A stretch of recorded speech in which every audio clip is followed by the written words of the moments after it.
एक आदर और एक यश।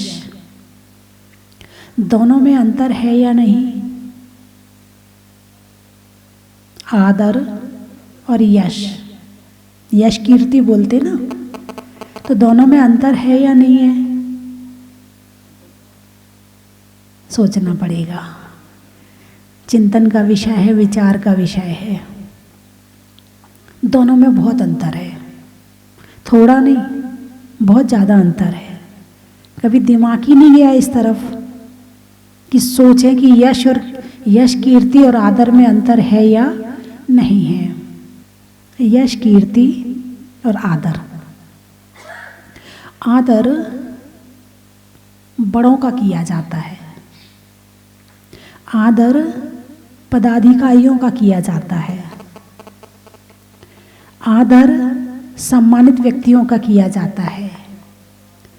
स्कूल में जब आप छोटे थे, स्कूल जाते थे, अभी कुछ बच्चे और होंगे, जा रहे होंगे, आपके जब टीचर आते हैं तो आप क्या करते हो? खड़े हो जाते हो। क्या करते हो? खड़े हो जाते हो। ये क्या है? आदर है, सम्मान है। गुड मॉर्निंग सर, यदि सुबह की क्लास हुई तो सर को क्या बोलते हो? गुड मॉर्निंग सर, यानी सम्मान है। ये आदर है, ये सम्मान है। प्रिंसिपल उससे बड़ा होता है। सारे टीचर भी और जितने छात्र हैं वो भी सब प्रिंसिपल का सम्मान करते हैं, आदर करते हैं। यदि उसे देख लें तो जो गड़बड़ कर रहे हैं वो करते हुए भी भाग जाते हैं। स्कूल में यदि मान लो घंटी लग गई है और फिर भी छात्र मैदान में बैठे हुए हैं और प्रिंसिपल वहां से निकल जाए तो क्या होता है? भाग के क्लास में, अरे प्रिंसिपल ने देख लिया। अब क्या होगा? ये आपने क्या किया? आदर दिया, सम्मान दिया, ये आपने रिगार्ड किया कि जो काम हमें नहीं करना चाहिए अब उन्होंने देख लिया है। वैसे तो कर ही रहे थे लेकिन अब देख लिया है तो अब नहीं कर सकते हैं। ये क्या किया आपने? सम्मान किया। घर में बड़े होते हैं, माता पिता होते हैं, कोई भी बात हो, यदि जो छोटा बच्चा है कुछ दादा दादी से उल्टा सीधा बोले तो मम्मी पापा क्या कहते? अरे तुम्हारे बड़े हैं ना, ऐसे नहीं बोलना चाहिए। ये क्या है? आदर है, सम्मान है, बड़े हैं, मर्यादा है, कैसे बोलना है, कैसे बातचीत करनी है, पहले उन्हें बैठने को स्थान देना है, घर में भोजन पहले बड़ों को कराना है। ये सम्मान है, ये आदर है। घर में बड़े बूढ़े का आदर होता है, वो प्रसन्न रहते हैं। भले तो उनकी तारीफ ना करो लेकिन जितनी आदर की आवश्यकता है उतना सम्मान उनका जरूर करो। अब बहू है, सास का आदर करे, ससुर का आदर करे, हैं? इसी तरह से बेटा है, बेटे को भी अपने माता पिता का आदर करना चाहिए। ये एक परंपरा है और एक नॉर्मल परंपरा है। इसमें गुण और अवगुण नहीं देखा जाएगा, इसमें तो केवल ये देखा जाएगा कि ये बड़ा है, बाल सफ़ेद है। आप कहीं जा रहे हो, यात्रा कर रहे हो और कहीं कोई बूढ़ा आ जाए तो आप क्या करते हो? आप पहले बैठ जाओ, मैं तो खड़ा भी रह जाऊंगा, आप बैठ जाओ पहले। आपके जान का नहीं, पहचान का नहीं है, लेकिन आपसे उम्र में बड़ा है इसलिए आपने उसका आदर किया, सम्मान किया। आप बैठ जाओ, मैं तो खड़े रहकर चला जाऊंगा। ये हो गया आदर। पदाधिकारी हैं, समाज में है, अध्यक्ष है। पद अधिकारी, जो पद पर बैठकर पद के अधिकारों को प्राप्त कर लिया है वो पदाधिकारी। अध्यक्ष पद पर बैठा है, मंत्री है तो मंत्री अध्यक्ष का आदर करेगा, समाज अध्यक्ष का आदर करेगी, समाज मंत्री का भी आदर करेगी, समाज कोषाध्यक्ष का भी आदर करेगी, क्योंकि वो पद पर बैठे हुए हैं। घर में देवरानी जेठानी का भी पद होता है। अरे बोलिए ना, होता है कि नहीं होता है? तो जेठानी क्या कहती है? कुछ समझती नहीं मुझे, तो देवरानी है, देवरानी बन के नहीं रहती है। जब पता है मैं बड़ी हूं तो मेरा अधिकार है, मेरा पहले ये। इसका मतलब है देवरानी का पद छोटा है और जेठानी का पद बड़ा है। अब यहाँ पद वाली बात आ गई है, तो उतना आदर उतना सत्कार उसे देना आवश्यक है और देना भी चाहिए। बड़ा भाई है, छोटा भाई है, बड़े छोटे भाई को बड़े भाई को सम्मान देना चाहिए और बड़े भाई को छोटे भाई को स्नेह देना चाहिए, प्रेम देना चाहिए। ठीक बात है कि नहीं? एक ने दिया है और दूसरा कुछ ना दे तो मामला गड़बड़ हो जाएगा। यदि छोटों ने सम्मान दिया है तो बड़ों को स्नेह देना भी जरूरी है। अब ऐसे छोटे छोटे बच्चे होते आपने देखा होगा, यदि लड़की बड़ी है और लड़का छोटा है और लड़का यदि उसका नाम ले ले, मम्मी ये दीदी नहीं बोलता मुझे, ये है कि नहीं है? एक दिमाग में बैठा हुआ है, आदर और सम्मान की जो बात है वो सबके खून में समाई हुई है।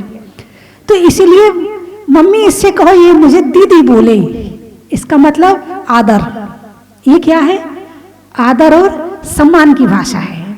इसमें गुण अवगुण की बात नहीं आई, इसमें केवल बड़े और छोटे की बात आई है। इसी तरह जब जॉब करते हैं बच्चे तो वहां पर जब उनके बड़े बॉस उनसे कुछ बोलते हैं तो भले गलत भी बोल रहे हों, तो जो छोटा वाला होता है वो क्या कहता है? Yes sir, no sir, yes sir, अब नहीं करूंगा सर, अब ठीक है ऐसे ही करूंगा जैसा आप कह रहे सर। अब भले मन में गुस्सा आ रहा है,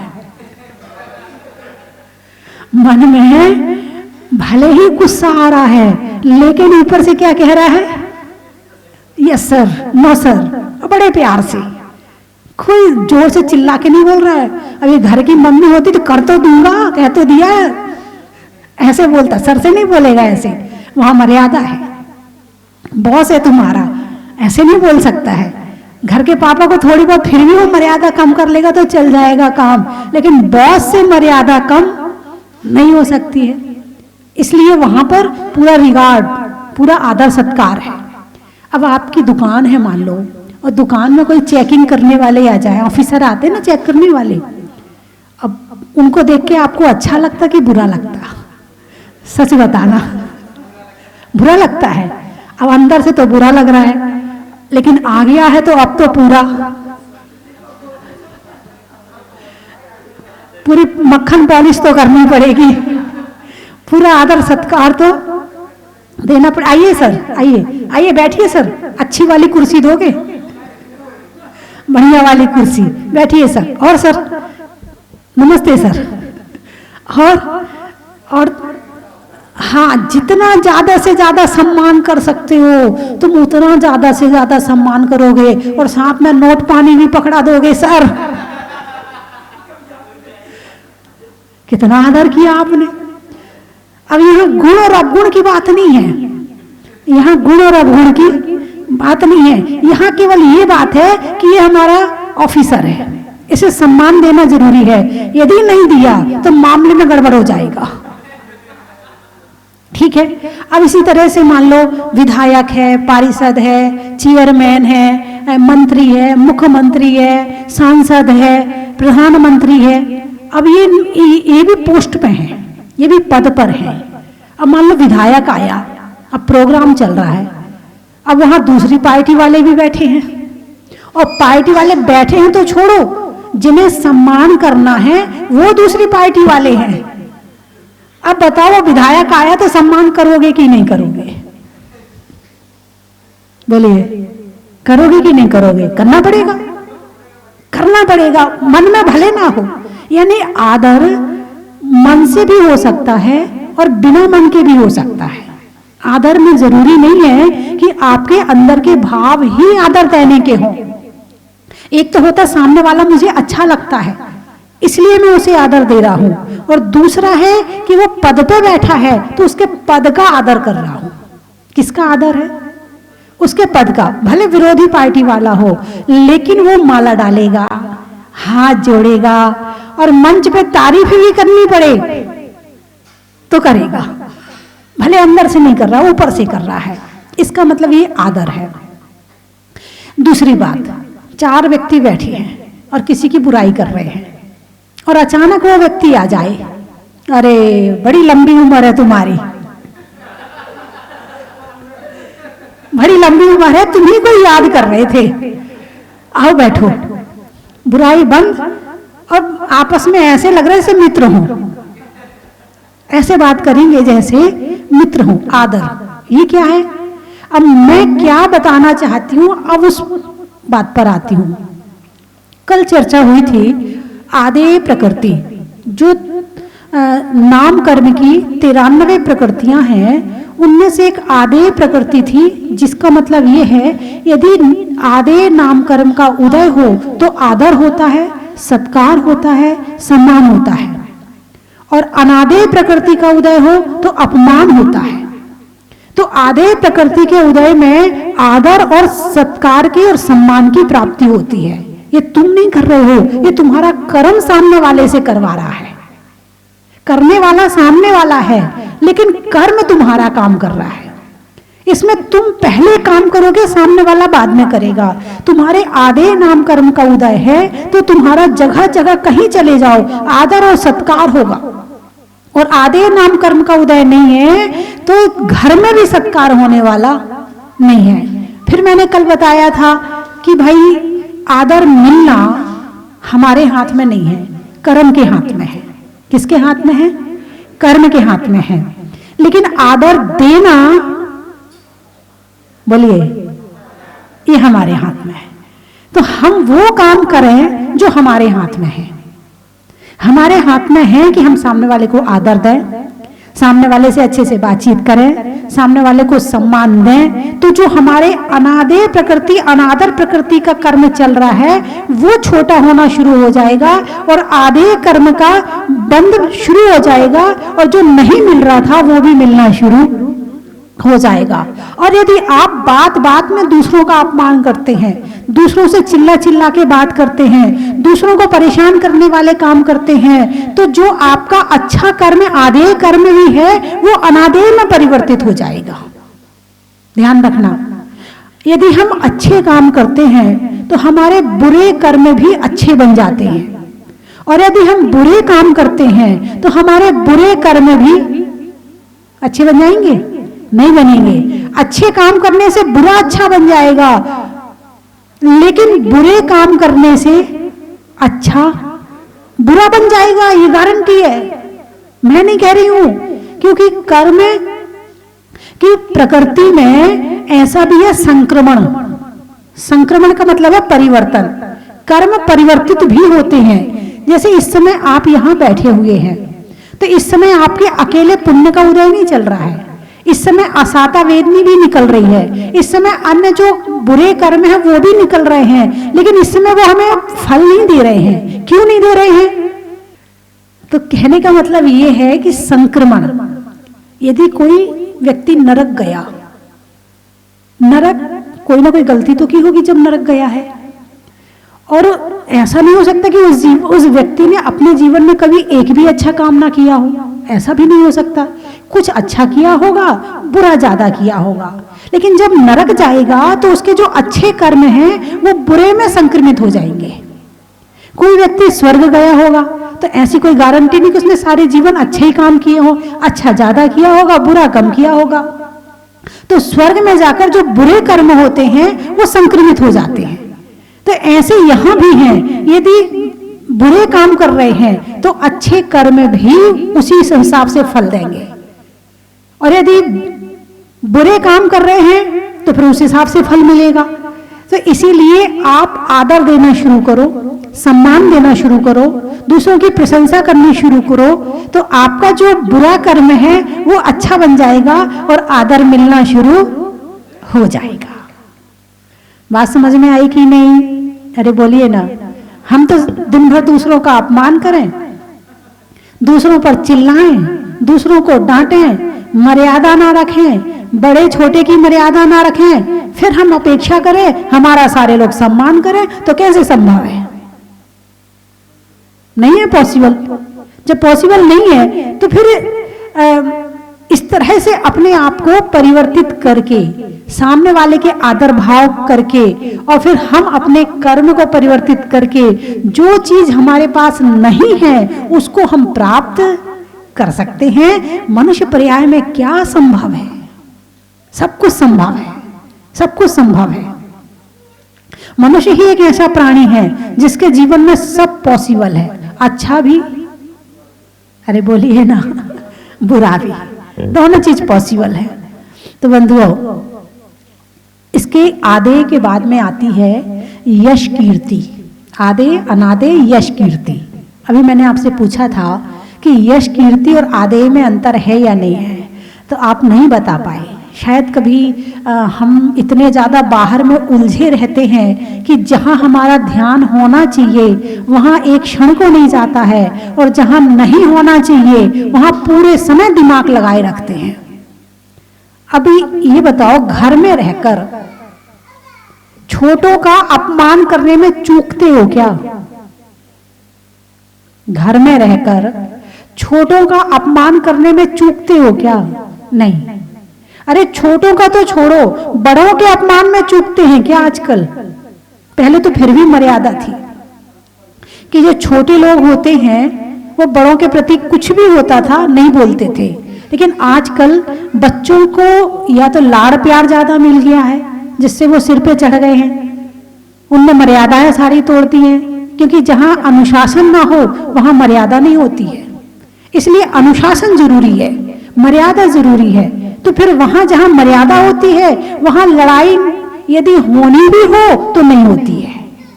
क्यों? मर्यादा है। तो माँ बेटे आपस में नहीं लड़ सकते क्योंकि माँ बड़ी है और बेटा छोटा है। अब यहाँ मर्यादा होगी इसलिए लड़ाई नहीं होगी। यदि मर्यादा तोड़ दोगे तो माँ और बेटे में भी झगड़ा हो जाएगा, और पिता और पुत्र में भी झगड़ा, पूरी संभावना। जहां मर्यादा नहीं है वहां सारी संभावना है बुरे की, और जहां मर्यादा है वहां बुरा होने पर भी अच्छे की संभावना है। तो आदर देकर के हम बहुत सारी बुराइयों से बच सकते हैं। तो घर में रहकर जो सारे दिन दिमाग लगाए, उसने ना मुझे ऐसा कहा था, अब आएगा उसका मौका, अब मैं भी देख लूंगा उसको। बोलिए, ऐसा दिमाग चलता है कि नहीं चलता है? घर में रह करके खूब चलता है, हैं? इतना बढ़िया चलता। कोई ऐसा भी होगा जो केवल सुनाने का काम करता होगा, सुनता नहीं होगा, तो उसको फिर याद रखने की जरूरत नहीं, क्योंकि उसका काम ही सुनाने का है।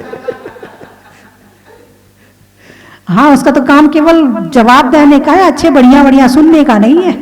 सामने वाला कहेगा भाई इससे क्यों उलझो, सुनाएगा ही सुनाएगा, है? तो जो 24 घंटे ये अपमान करने का, ईर्ष्या करने का, सुनाने का, दूसरों को नीचा दिखाने में जितना हम दिमाग लगा रहे हैं, इतना दिमाग यदि हम चिंतन मनन में लगाएं तो ज्ञानी बन जाएं। बोलिए, सही बात है कि नहीं है? चाहे महिलाएं हैं चाहे पुरुष हैं, साहित्य पे ध्यान दें, पढ़ने पे ध्यान दें, अकेले मोबाइल पर ध्यान ना दें, अकेले दूसरों की खबर ना सुने, शास्त्र पढ़ें, गुरुओं के प्रवचन सुने। जितना दिमाग इन सब चीजों में, मतलब दिमाग तो बहुत है आपके पास में, दिमाग की कमी नहीं है आपके पास में, हैं? दिशा नहीं है, और दिशा कहां से मिलेगी? प्रवचन से। और प्रवचन सुनने का मन ही नहीं करता होगा, अभी सीरियल दिखवा लो, पार्टी में भेज दो बच्चों को, नाच गाना करवा लो, ये है ना उसमें। लेकिन जहां से वास्तविक सत्य का और सुख का रास्ता निकलता है उस तरफ ध्यान ही नहीं है, और वो आएगा ध्यान गंभीरता से, धैर्य से, चंचलता से नहीं आएगा। चंचलता दुख का कारण है। जितने चंचल होंगे उतने दुख आएंगे, और जितने धैर्यवान बनोगे उतने दुख भगाने की भी ताकत रहेगी यदि आ भी गया तो। चंचल व्यक्ति का दिमाग इतना चंचल होता है कि एक दुख भगाता है तो 4 दुख इकट्ठे कर लेता है, क्योंकि चंचल है। इसलिए जीवन में धैर्य, गंभीरता बहुत आवश्यक है। और जब कोई चीज धैर्य, धीरता यानी स्थिरता, धीरता का क्या मतलब हुआ? स्थिरता। यदि आपको शीशी में कोई तेल भरना है तो क्या करना पड़ेगा? हाथ को स्थिर करना पड़ेगा ना, और यदि हाथ हिलता हुआ होगा तो नहीं भर सकते हो। यदि आपको लिखना है और टेबल पर लिखना है तो आपको लिखते समय टेबल स्थिर चाहिए या हिलती हुई चाहिए? स्थिर टेबल चाहिए, तभी लिखा जाएगा। यदि कोई व्यक्ति हिलता हिलता रहे तो आपको अच्छा लगेगा क्या? और जिसका दिमाग इतना भयंकर चंचल है वो आपको अच्छा लगेगा क्या? जिसका कहीं एक क्षण यहाँ, एक क्षण वहां, एक क्षण में वहां है, टिकता ही नहीं है कहीं दिमाग। तो ऐसे में निश्चित है कि इंसान परेशान जरूर रहेगा। और धैर्य पूर्वक, गंभीरता पूर्वक चिंतन करें कि सत्य क्या है, असत्य क्या है, मुझे कहाँ ध्यान लगाना है, मुझे कहाँ ध्यान नहीं लगाना है, मुझे कहाँ अपनी ऊर्जा खर्च करनी है और कहाँ नहीं करनी है। अब आप देखिए, आप भोजन करते हैं, पहले तो कमाते हैं, दुकान में बैठते हैं, जॉब करते हैं, मेहनत करते हैं, इतने धूप गर्मी बरसात सबसे लड़ते हैं, भिड़ते हैं, 10 लोगों से माथा फोड़ी करते, तब कहीं तो वो पैसा आता है। ठीक है, अब उस पैसे से आपने भोजन इकट्ठा किया, सामान इकट्ठा किया, फिर आपने उस भोजन को बनाया, फिर आपने उस भोजन को खाया। खाने के बाद पेट में पचाने की ताकत लगी, बिना ताकत के पचता भी नहीं है, बोलिए, हैं? तो फिर आपने उस भोजन को पचाया, पचाने के बाद फिर उस पेट में खून बना, मांस बना, हड्डी बनी, मज्जा बनी, रस बना, पित्त बना, कफ बना, उसने एनर्जी पैदा करी। अब उस एनर्जी, इतनी मेहनत से इकट्ठी की हुई एनर्जी को और आपने यूं वेस्ट कर दिया, किसी को लड़ने में वेस्ट कर दिया, किसी को नीचा दिखाने में वेस्ट कर दिया, किसी का बुरा करने में वेस्ट कर दिया, अपने आप से अपनी आफत मोल ले ली, अपने आप से अपना दिमाग खराब कर लिया, उसे क्रोध मान माया लोभ में, कितनी मेहनत से आपने एनर्जी इकट्ठी की थी। विचार करो, जो नोट आए थे उस नोट की तो आपने कीमत करी, मगर उन नोटों से जो शरीर में एनर्जी इकट्ठी करी है उसकी आपने बिल्कुल कीमत नहीं करी। उसे यूं ही सो के व्यर्थ कर दिया, उसे निंदा बुराई में व्यर्थ कर दिया, उसे दुनिया भर के सीरियल देखने में व्यर्थ कर दिया, राग द्वेष में व्यर्थ कर दिया। जहां इस एनर्जी को लगाना चाहिए था वहां नहीं लगाया, और जहां नहीं लगाना चाहिए था वहां लगा दिया। यदि आपका बेटा पैसा व्यर्थ खर्चा करे तो आप क्या कहोगे? इस बार तो दे दिए, अगली बार नहीं दूंगी, कहते हो नहीं कहते हो? और तुमने अपने शरीर की एनर्जी को व्यस्त किया है, तो इस बार तो ये शरीर मिल गया है, ये फिर अगली बार मिलने वाला नहीं है।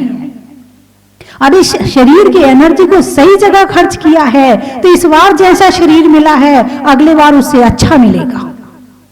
इस दिमाग को यदि आपने अच्छी जगह लगाया है तो जैसा दिमाग अभी मिला है अगली बार उससे अच्छा मिलेगा, और इस दिमाग को यदि आपने खराब कामों में लगाया है तो अगली बार इससे और खराब मिलेगा। बात समझ में आई कि नहीं आई? जैसा बीज बोओगे वैसा पेड़ आए। मेरी बात आपको, सबसे पहले तो आप ये निर्णय करो, ये बात गलत है या सही है। अब सही तो लगी है, लेकिन इसका उपयोग होगा कि नहीं होगा? हैं? बहुत से बच्चे आते हैं, मेरी दादी ना आपके प्रवचन रोज सुनती है। मैंने कहा आप नहीं सुनते? मैं तो कभी कभी सुनता हूं। अब मैंने कहा जिसको प्रवचन सुनने की जरूरत है वो तो बैठा नहीं। अब दादी तो चलो अच्छी बात है, अपने परिणाम सुधार लेगी। बहू कल परसों भी एक परिवार कल ही आया था, माता जी आपके प्रवचन हमारी अम्मा जी रोज सुनती हैं। मैंने कहा प्रवचन तो मैं अम्मा जी के लिए तो ठीक है, तुम्हारे लिए ज्यादा करती हूँ, बहू जी के लिए ज्यादा करती हूँ, बेटा जी के लिए ज्यादा करती हूँ, सुनती दादी जी हैं। अब दवाई तो मैंने दी है, हालांकि मेरी दवाई ऐसी है कि जो सबके लिए बराबर से काम आएगी। दादी खाएगी तो वो भी ठीक हो जाएगी, बहू खाएगी तो वो भी ठीक हो जाएगी, बेटा खाएगा तो वो भी ठीक हो जाएगा, कोई भी खा ले इस दवाई को सब ठीक हो जाएंगे। लेकिन दादी ने खाई है ना, अच्छा इसका मतलब दादी सुनती, मतलब दादी के लायक है ये? ना ना ना ना, मेरी बात समझ में आ रही कि नहीं आ रही?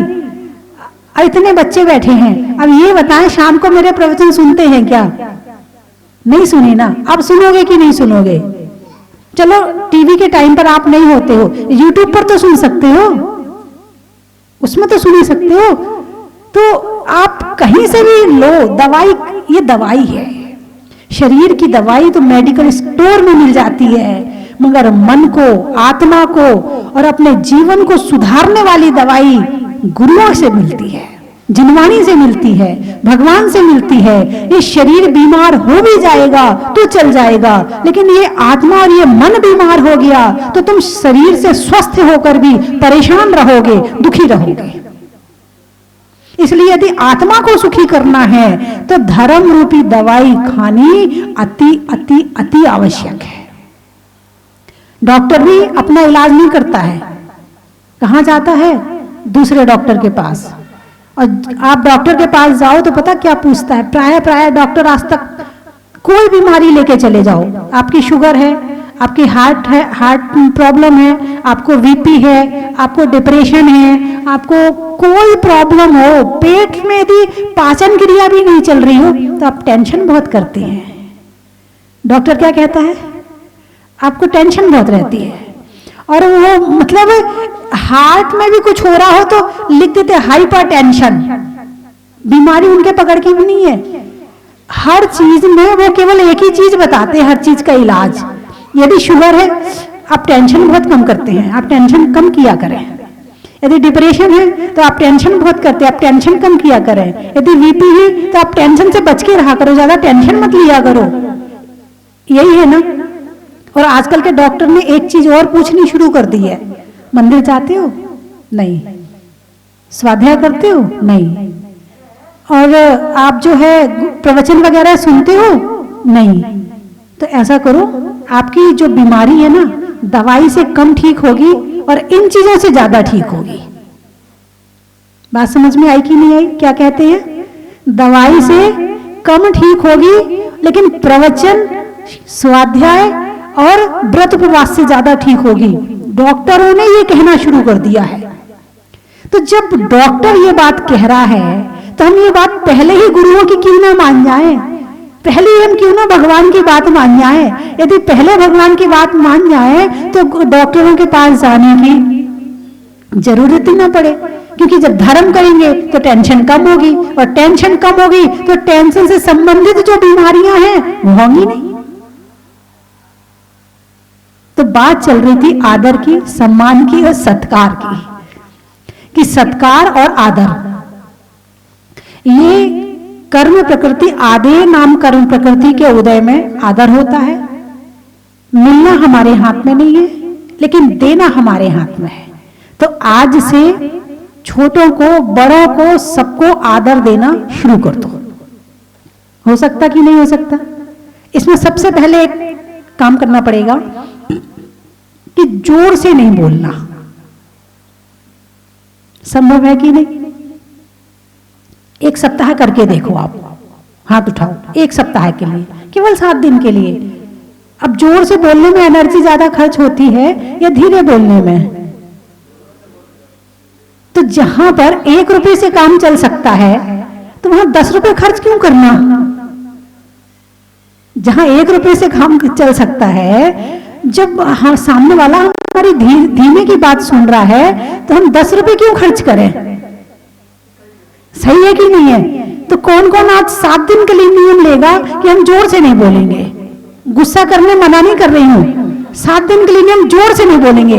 अरे जिनको जरूरत, इन बच्चों को पहले इनकी जरूरत है, उठाइए हाथ, बच्चे पहले हाथ उठाए, हाँ उठाइए। कि ना छोटों से बोलेंगे, छोटों से भी से नहीं बोलना जोर से, नहीं तो अब बड़ों से तो बोल नहीं पा रहे, छोटों से बोल रहे। जितने लोग टीवी में देख रहे वो भी नियम ले कि वो भी जोर से नहीं बोलेंगे 7 दिन।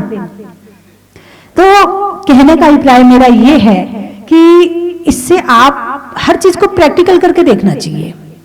यदि मैं एक दिन चीनी छोड़ूं तो मैं रह सकता कि नहीं? यदि मैं एक दिन घी छोड़ूं तो मैं रह सकता कि नहीं? मैं जोर से बोलना छोड़ूं तो मैं रह सकता कि नहीं रह सकता? यदि मैंने जोर से नहीं बोला तो मुझे कैसा लग रहा है? यदि मैं जोर से बोलता हूं तो मुझे कैसा लग रहा है? हर चीज का प्रैक्टिकल जीवन में होना चाहिए। एक जिंदगी को केवल बेहोशी में मत जियो, होश में जियो कि हम बोल रहे हैं तो हमें यह ध्यान होना चाहिए कि हम जोर से बोल रहे हैं कि धीरे से बोल रहे हैं। तुम बोलते तो हो। सुनिए, तुम बोलते तो हो, लेकिन तुम्हें ये नहीं पता है कि तुम कब जोर से बोलते, कब धीरे से बोलते हैं। जैसे गाड़ी में जब गियर चेंज करते हो ना, तो तुम्हें पता होता कि तुमने गियर चेंज किया है, लेकिन तुम्हारी आवाज ऊंची कब हो जाती है और धीमी कब हो जाती है तुम्हें पता नहीं चलता है।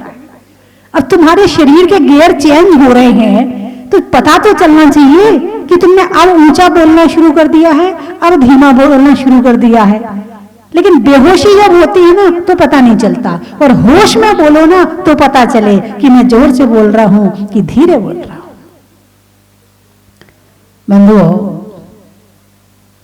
बहुत कीमती है, बहुत कीमती है ये मनुष्य जीवन, बहुत कीमती है।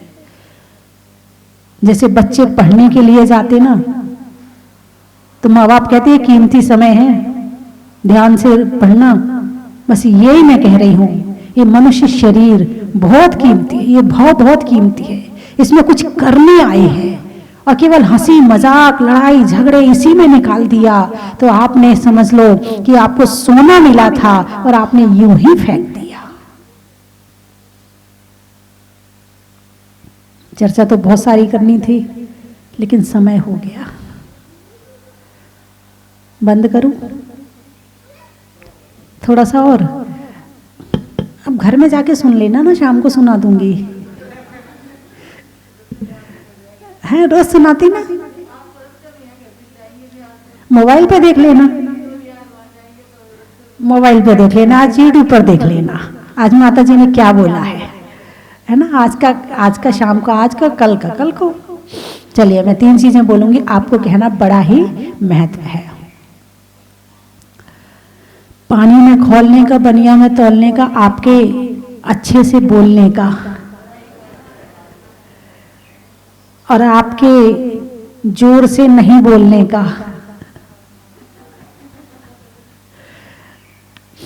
हिंदी में मात्रा का, स्कूल में छात्रा का, आज आपकी जहाजपुर की यात्रा का। अनाज में दाने का, इनाम में पाने का, और आपके जहाजपुर आने का। चावल में चुनने का, बुनाई में बुनने का, और बच्चों के द्वारा ध्यान से प्रवचन सुनने का। गाने में सुर का, नृत्य में नूपुर का, और आने वालों में जयपुर का। और कहां से आए हैं? सवाई माधोपुर। देवों में असुर का, रिश्तों में ससुर का, और आने वालों में सवाई माधोपुर का। वृक्षों में बड़ का, बड़ की जड़ का, और आने वालों में टीकमगढ़ का। आम की बौर का, उंगली में पौर का, और आने वालों में इंदौर का। आगरा वाले भी तो खड़े थे यहाँ पर अभी। हाँ, मुंबई, महीनों में मई का, रजाई में रुई का, आने वालों में मुंबई का। कोटा, महिलाओं में आटा का, फूल में कांटा का, और आने वालों में कोटा का। जीवन में जरा का, रंगों में हरा का, और आने वालों में आगरा का। और कहां से आए? भीलवाड़ा। अच्छा, जनवरी में जाड़ा का, आने वाला ना जाड़ा, और वाला अच्छा वाला। जनवरी में जाड़ा का, जाड़े में काढ़ा का, और आने वालों में भीलवाड़ा का।